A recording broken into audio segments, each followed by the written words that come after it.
So guys, nandito na tayo sa dulo. So may natanungan akong tricycle driver. Sabi ko dito sa straight na path maayos yung daan kasi naka road bike tayo. Pero sabi niya dito daw yung daan, no? Pakita ko sa inyo. Ayan. So off-road muna tayo. So see you guys. See you.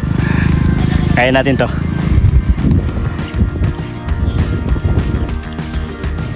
Sabit tayo. Namdaman ko na. Let's go. Guys, tigil muna tayo. Pagod na. Palagi ko malapit na tayo dahil maganda na yung view dito. Ayan o. Ayan nyo. Ayos ba? Palagi ko sulit naman pag-akit natin. See you there. Right, so nandito tayo sa end ng road. Nakita nyo, ayan na. So iniisip ko kung tutuloy pa ako kasi sobrang rough road yan. Ayan natin, ayan.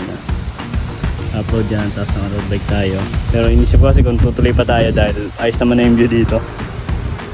Pero tuloy na natin. Let's go.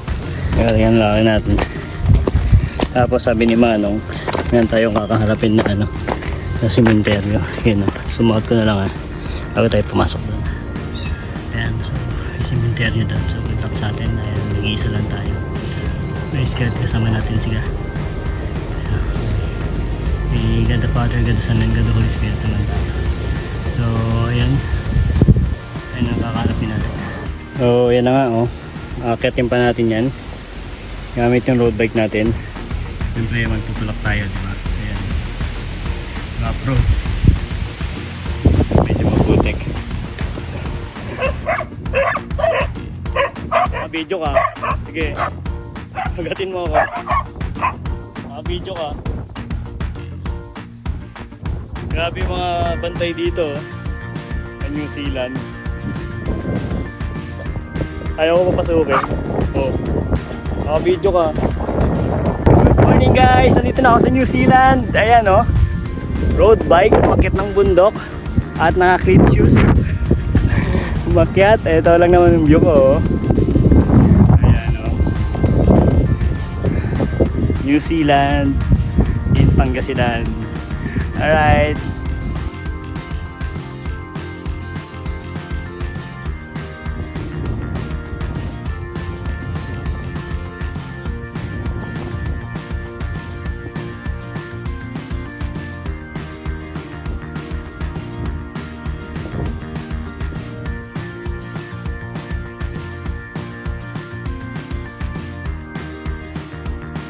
Alright, so 10, 19 na.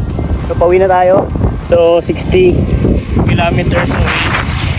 Pauwi pa lang tayo. So wait for me guys. So see you in the next vlog. Bye.